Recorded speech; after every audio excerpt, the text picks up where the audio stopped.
Kumusta mga kasaliksik?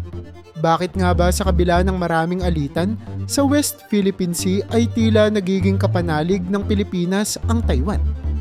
Sa isang napakakomplikadong rehiyong kung saan nagbabanggaan ang mga interes ng iba't ibang bansa, kapansin-pansing ang Taiwan at Pilipinas ay tila nagkakaisa sa pagtutol sa hegemonya at pangingibabaw ng malalaking kapangyarihan. Ang kanilang kolaborasyon ay maaaring masagot mula sa parehong kasaysayan at kasalukuyang geopolitikal na realidad. Una, pinaniniwalaan ng Taiwan na mas makabubuti ang kolaborasyon kaysa kompetisyon sa rehiyong ito. Sa halip na maging kasangkapan ng iringan, sinikap ng Taiwan na makahanap ng mga kaalyadong may kaparehong layunin. Ang mapanatili ang kalayaan ng paglalayag at pagpapatupad ng pandaigdigang batas dagat. Para sa Taiwan, ang pagpapakita ng pagkakaisa sa mga bansang tulad ng Pilipinas ay isang paraan upang patibayin ang posisyon nito laban sa mga banta ng mas malalaking kapangyarihan tulad ng China. Sa ganitong pananaw, hindi nakapagtataka kung bakit mas pinili nilang sumandig sa Pilipinas, na isang bansang mayroon ding mahalagang papel sa rehiyon. Pangalawa, ang mga historical na ugnayan sa pagitan ng Taiwan at Pilipinas ay nagbunsod ng tiwala at mutual na interes. Noong panahon pa ng kolonyal na pananakop, nagkaroon na ng kalakalan at pakikipag-ugnayan sa pagitan ng mga tao mula sa dalawang panig. Kahit hindi ito ganap na naitala sa mga kasaysayan ng rehiyon, ang mga mangingisda, mga ngalakal, at mga komunidad sa dalampasigan ay may mahabang tradisyon ng kooperasyon. Ang mga ugnayang ito ay nag-ugat sa parehong pang-ekonomiyang benepisyo at pangangailangang harapin ang iisang likas yamang dagat. Dahil dito, mas madali para sa dalawang bansa na makipagtulungan sa mga usaping makabubuti para sa kanilang mga mamamayan. Bukod sa mga aspektong historikal, parehong nakararanas ng presyur mula sa mas malalaking kapangyarihan ang Taiwan at Pilipinas. Ang China, na patuloy na nagpapakita ng lakas sa pamamagitan ng pagtatayo ng mga artificial island at presensya ng mga coast guard nito, ay nagiging sanhi ng tensyon sa buong rehiyon. Ang Taiwan, bagamat hindi opisyal na kinikilala bilang isang soberanong bansa ng maraming estado, ay patuloy na humaharap sa diplomatikong pagkakahiwalay at militar na banta mula sa Beijing. Sa kabilang banda, ang Pilipinas, bagamat mas nakikita bilang isang lehitimong estado sa pandaigdigang komunidad, ay napipilitang makibalanse sa pagitan ng diplomatikong ugnayan nito sa China at ang pagsulong ng sariling interes sa West Philippine Sea. Dahil dito, natural na ang Taiwan at Pilipinas ay nagsasanib puwersa upang patibayin ang kanilang posisyon laban sa mga hamong ito.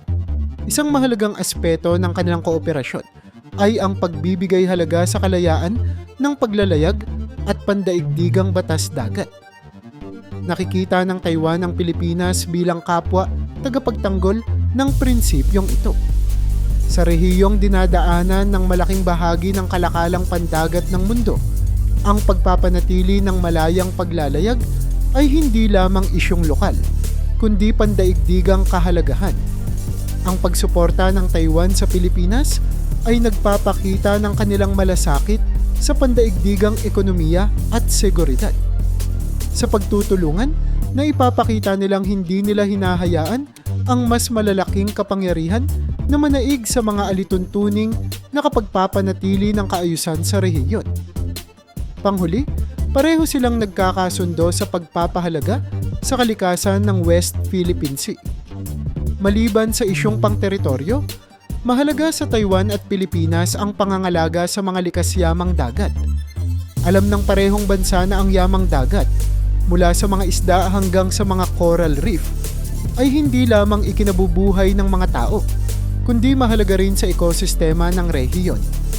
Ang kooperasyon nila sa mga programang pangkalikasan ay isang magandang halimbawa kung paano maaaring isantabi ang politika upang harapin ang mas mahahalagang isyung tulad ng proteksyon ng kalikasan. Sa huli, makikita na ang mga dahilan kung bakit kinakampihan ng Taiwan ang Pilipinas ay nakaugat sa mga interes ng parehong bansa na mapanatili ang kaayusan, kalayaan at kalikasan ng West Philippine Sea. Sa halip na magpatuloy sa iringan, mas pinili nilang magtulungan upang harapin ang mga hamong dala ng geopolitika at mga banta mula sa mas malalaking kapangyarihan. Sa ganitong paraan, nabubuo ang isang samahang hindi lamang nakabatay sa kasaysayan, kundi pati na rin sa malalim na pangunawa sa kanilang kapwa pananaw.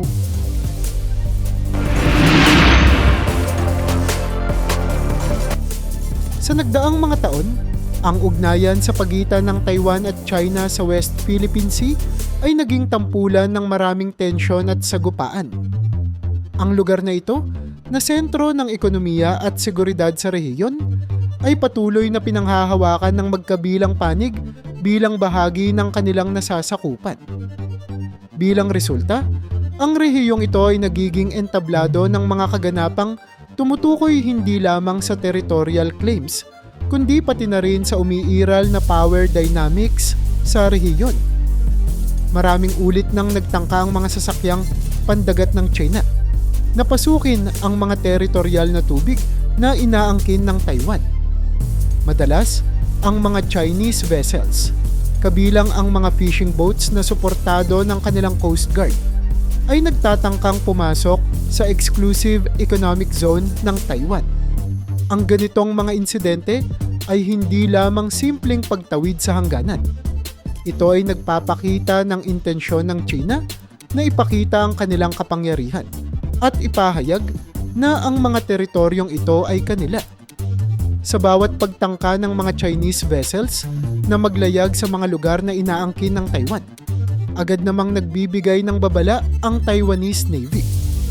Gayunpaman, hindi ito naging hadlang sa paulit-ulit na presensya ng mga barko ng China na nagiging ugat ng mas matinding tensyon sa pagitan ng dalawang panig. Bukod sa mga pasok ng mga sasakyang pandagat, nagkaroon din ng maraming insidente ng harassment ng Chinese Coast Guard laban sa mga mangingisdang Taiwanese.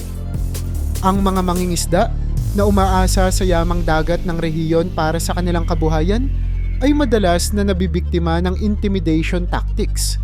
Ilang ulit nang naiulat na ginamitan sila ng water cannons, pinilit na umalis sa lugar, o kaya ay sinabihan ng mga banta sa radyo. Ang ganitong mga insidente ay hindi lamang tungkol sa ekonomiya. Ito rin ay direktang paghamon sa soberenya ng Taiwan at sa kakayahan nitong protektahan ang sarili nitong mamamayan. Maliban dito, nagkaroon na rin ng ilang naval standoff sa pagitan ng dalawang panig. Sa tuwing ipinapadala ng Taiwan ang kanilang mga warships upang magpatrolya sa mga apektadong lugar, agad ding nagpapadala ang China ng kanilang mga barkong pandigma. Ang mga ganitong sagupaan ay nagiging delikado dahil sa mataas na tensyon at kawalang kasiguraduhan kung paano tutugon ang magkabilang panig. Ang ganitong uri ng standoff ay hindi lamang nakapipinsala sa diplomatikong ugnayan. Nagdudulot din ito ng panganib ng eskalasyon na maaaring humantong sa mas malawakang sagupaan.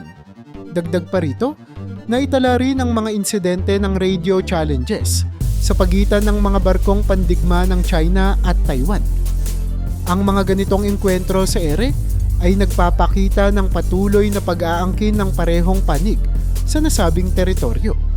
Sa bawat hudyat ng babala mula sa Taiwan na sila ay nasa kanilang teritorial na tubig, agad na tumutugon ang China ng mariing pagtutol.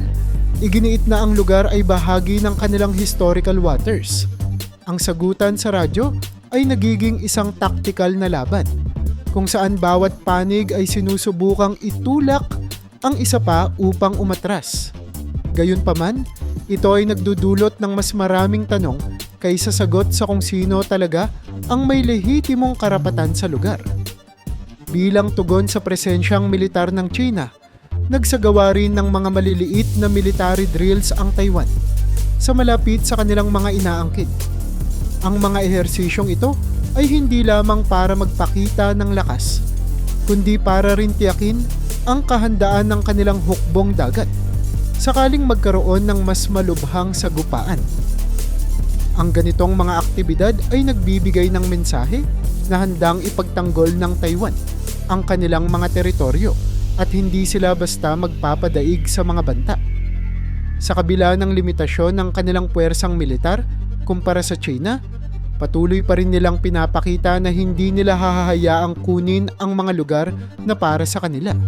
Sa kabuuan, ang mga sagupaan na naganap sa pagitan ng Taiwan at China sa West Philippine Sea ay nagsisilbing malinaw na larawan ng tumitinding tensyon sa rehiyon. Sa bawat hakbang ng China na ipakita ang kanilang kapangyarihan, tumutugon ang Taiwan ng mga hakbang upang ipagtanggol ang kanilang soberanya. Ang mga insidenteng ito, bagamat hindi palaging nauuwi sa direktang labanan, ay nagpapakita ng palalim na hidwaan at kawalang kasiguraduhan sa hinaharap ng West Philippine Sea. Sa gitna ng mga ganitong kaganapan, mahalagang maunawaan na ang bawat insidente ay bahagi ng mas malawak na geopolitical na kwento na sumasaklaw hindi lamang sa Taiwan at China, kundi sa buong rehiyong Asia-Pasipiko.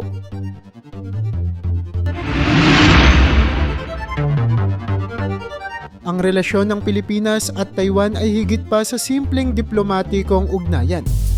Ito ay isa ring makapangyarihang haligi ng pagtutulungan sa iba't ibang aspeto ng pamamahala at seguridad sa West Philippine Sea. Sa kabila ng kani-kanilang hamon sa teritoryo at pang-ekonomiyang presyur mula sa mas malalaking kapangyarihan, ang dalawang bansa ay nagkakaroon ng isang di pangkaraniwang kooperasyon na nagdudulot ng mga benepisyo sa parehong panig. Una, nakakapagbahagi ang Taiwan ng mga teknolohiyang pangisda na tumutulong sa mga Pilipinong mangingisda. Ang Taiwan, na kilala bilang isa sa mga leader sa larangan ng modernong pangingisda at maritime technology, ay nakapagbibigay ng mga makabagong kagamitan at kaalaman upang mapabuti ang kita at produktibidad ng mga Pilipinong mangingisda. Ang mga makabagong fishing gears, advanced navigation tools, at training programs ay nagbibigay daan sa mas masaganang huli at mas ligtas na pamamaraan ng pangingisda. Dahil dito, nagiging mas self-reliant ang mga lokal na komunidad sa Pilipinas at nagkakaroon sila ng kakayahang protektahan ang kanilang kabuhayan sa gitna ng tumitinding kompetisyon sa rehiyon. Pangalawa, tinutulungan ng Pilipinas ang Taiwan sa pamamagitan ng logistical support sa ilang regional security exercises. Bagamat may sariling set ng alyansa at kasunduan ng Pilipinas, ito ay nagbibigay daan para sa mga Taiwanese forces na makapag-access ng ilang strategic resources tulad ng ports at logistical facilities. Ang mga aktibidad na ito ay nagiging mahalaga sa pagpapabuti ng kahandaan ng parehong bansa sa harap ng mga banta sa maritime security. Sa tuwing nagsasagawa ng joint exercises o coordinated patrols, mas lumalakas ang kanilang interoperability, ang kakayahang magtulungan at magkapit-bisig sa mga sitwasyong nangangailangan ng mabilis na aksyon. Pangatlo, nagkakaroon ng kooperasyon ng Pilipinas at Taiwan sa environmental conservation projects upang protektahan ang marine biodiversity sa West Philippine Sea. Ang mga coral reef restoration programs, marine wildlife monitoring, at sustainable fishing practices ay nagiging sentro ng kanilang partnership. Dahil sa dalawang bansa ay parehong umaasa sa yamang dagat para sa kanilang kabuhayan at ekonomiya, nagiging prioridad ang pangangalaga sa kalikasan. Ang pagtutulungan sa larangan ng marine conservation ay hindi lamang nagpoprotekta sa ekosistema ng rehiyon, kundi pati na rin sa kinabukasan ng mga susunod na henerasyon na umaasa sa likas na yaman ng dagat. Pang-apat, lumalakas ang impormasyon ukol sa maritime surveillance dahil sa pagtutulungan ng mga Coast Guard ng parehong bansa. Ang regular na pagpapalitan ng impormasyon tulad ng mga obserbasyon sa maritime traffic, presensya ng mga banyagang sasakyang dagat, at iba pang datos na mahalaga sa seguridad ay nagiging pundasyon ng kanilang kooperasyon. Ang patuloy na pag-upgrade ng kanilang radar systems, monitoring facilities, at communication channels ay nagbibigay daan upang mas mabilis nilang matukoy ang mga banta at makapagtugon ng agaran. Ang kalakasan ng kanilang maritime surveillance capabilities ay nagiging depensa laban sa mga hindi inaasahang insidente at nagpapabuti sa kalagayan ng rehiyonal na seguridad. Panghuli, ang pagpapalitan ng kaalaman at karanasan ukol sa international law at maritime law ay nakakatulong sa parehong bansa. Sa harap ng mga alitan sa teritoryo, mahalaga ang pag-unawa sa pandaigdigang mga tuntunin at mga kasunduan. Ang Pilipinas at Taiwan ay patuloy na nagtutulungan sa pamamagitan ng pagsasanay, workshops at pagbabahagi ng legal na kaalaman upang mapanatili ang kanilang lehitimong karapatan sa mga pinag-aagawang teritoryo. Ang ganitong mga hakbang ay nagbibigay ng mas matibay na batayan sa kanilang mga kaso at tumutulong upang maipagtanggol ang kanilang mga interes sa pandaigdigang korte. Sa kabuuan, ang pagtutulungan ng Pilipinas at Taiwan ay nagiging isang modelo ng kolaborasyon sa rehiyon. Ang kanilang samahan ay hindi lamang nagpapabuti sa pang-araw-araw na operasyon ng kani-kanilang maritime forces, kundi pati na rin sa kabuhayan, seguridad at kalikasan ng mga mamamayan nila. Ang pagkakapit-bisig na ito ay nagpapakita na kahit sa gitna ng tensyon at kompetisyon, posible pa rin ang tunay na kooperasyon na may layuning makamit ang mas maunlad at mapayapang rehiyon.